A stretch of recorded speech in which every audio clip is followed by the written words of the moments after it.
Good morning, everyone. My name's Simon Guy, and I'm actually one of the Pro Vice Chancellors at the university, and it's my kind of pleasure to be our lead on sustainability. So I'm going to be talking to you a little bit about that today, but with the focus of architecture, because in a previous life I was a professor of architecture, and my research area was around sustainability. So what I want to talk to you about this morning is some of the kind of very high level kind of ideas about what we mean about sustainability, what we mean sustainable architecture really is, and what are the challenges in practicing as a sustainable architecture today. So it's very timely to be talking about this because you will have read from your newspapers and heard on the radio and television. We're running up to the COP festival, COP26, incredibly important moment when world leaders hopefully are coming together to talk about how we're going to respond to this real emergency, climate emergency. And the university itself has responded to that. Just under a year ago, we formally declared a climate emergency and set very ambitious targets for the university. So we hope to be net zero by 2035 for all of the scopes, that's direct and indirect energy, and all of our travel and procurement and building work. So that's a very ambitious strategy, and we're working through now what that will mean. And a lot of that will be to do with our capital program and our building development and our architecture. So the kind of issues that I'm talking about today more generally, we're very much wrestling with within the university itself. And of course, this is a key thematic for the Lancaster School of Architecture as well. So these are the kind of issues that are being talked about and developed by the student body within the architecture school kind of every day. So where has this kind of debate come from? It's a kind of odd thing now, really, because you don't have to go back many years, and I used to do this in my early years as a kind of lecturer. I used to ask people to put their hand up if they were green architecture. And I'm sure if I did that today, everyone would put their hand up. And I think if you didn't put your hand up, you probably wouldn't be working for very long, because every brief that you get now will have a very, very clear focus on the need to address the climate emergency and sustainability kind of principles. But in the past, I think it was seen as a kind of minority kind of activity, really. You'd like to be working in straw or adobe or some other kind of exotic kind of building material to describe yourself as a sustainable architect. And that's because architecture, I think, originally was seen in one way as a defense to nature, which was seen somehow as kind of hostile. So it was human beings that were seen as vulnerable, not nature. So, nature itself was very threatening. So we built these kinds of structures from the beginning of mankind to protect us from nature. So you can actually see the whole environmental debate as a kind of flipping of that kind of agenda. So now we're not now the vulnerable people, we're the aggressors. It's nature that's now vulnerable. The very structures that we used to create to protect us are now seen as threatening to the environment itself. And that's turned in one way architecture on its head. So now when we're kind of designing a building or designing cities or any built environment, we're not simply thinking about how do we protect our environments, our human environment, human population from the environment. We're thinking what's going to be the impact on nature itself of doing this development. So that's a real kind of 180 degrees turn in terms of architectural consideration. Now, interestingly, obviously this debate has been getting more and more kind of central to kinds of debates. Governments getting more and more kind of interested in this. And projects have developed and become kind of famous around sustainability. And here's one developed by Arup, the kind of Dong Tan, a whole city designed and developed on sustainable principles.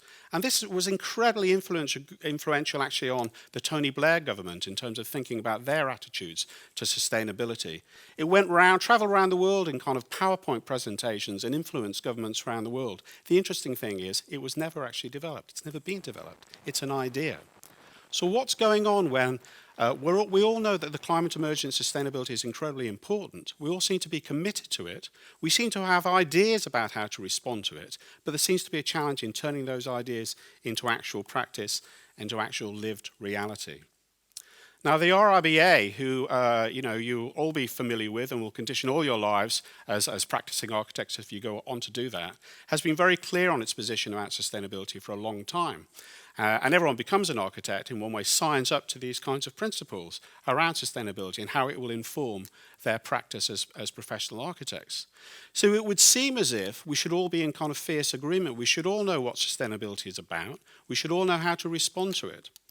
But actually, you don't have to look very far to realize, actually, that things aren't quite so clear and aren't quite so consensual. And recently, the organization that was set up to promote sustainability, which had all kind of leading architects connected to it, had a bit of controversy because Norman Foster decided to leave because the organization started to criticize a lot of the work he was doing in designing airports. Now, why was that? Well, a lot of people would think that it's actually air travel and mobility and globalization that is causing a lot of the challenges around climate change. So as architects, we shouldn't be contributing to that. Norman Foster takes a very different view. He sees globalization as being absolutely part of our society, and technology as being key to responding to the climate emergency. So we can't simply walk away from the designing of global airports because we need to bring our kind of responsible practice to that. So straight away, kind of contestation, and again, in a school of architecture like Lancaster, it's this contestation that is the focus of kind of study, trying to work through what sustainability really means actually in practice. And it is complex. And if you start to look at the kind of theories and ideas of sustainability, so when you spend time in the library and picking up all the different books, I'm afraid that there is no clarity again. What you'll find are very different kinds of perspectives, very different kinds of philosophies around sustainability, many of them in disagreement with each other. So there isn't, unfortunately, one book, even though there are books that try to tell you they will provide you this, one book will simply provide you with the answer. And that is because over time, through different kinds of decades, there have been very different interpretations about what's important in sustainability and kind of architecture. So in the 1960s, as I was describing earlier, it was seen as a very kind of alternative, more marginal kind of activity. The 70s, of course, we got that kind of energy scarcity, and it feels like we're on the edge of that again at the moment. We're in another moment of energy kind of scarcity. The 80s, we got the language of sustainable development and kind of global warming. The 90s, it started to spread to issues of kind of rainforest issues and kind of water scarcity, etc. And of course, in the 2000s onwards, it starts to be about health, resource equity, and very important around the developing world, not just an issue for what's going on in the developed worlds, but perhaps even more important to be thinking about the kind of developing economies. So as again, and if we had more time when we did this exercise ourselves and we paused the moment and I got you to write down yourselves individually what it means to you, and then we kind of shared all of those kinds of ideas online, what you'll start to get is a kind of increasing, a proliferation of kind of ideas and concerns and kinds of challenges that seem to be shaping the sustainability challenge and making that up. So it's what I've described in some of my work as a kind of a challenge of fluidity. Sustainability is an essentially contested kind of concept, and we can't simply appeal to kind of facts and science to kind of give us a consensus. What we need to do is, as Bruno Latour, the French philosopher, talked about, is start to understand nature as a set of concerns. And so translating that into architecture, we need to understand architectural practice as a competing set of concerns. And again, you can do this little piece of research yourself. You can go to any good library like ours.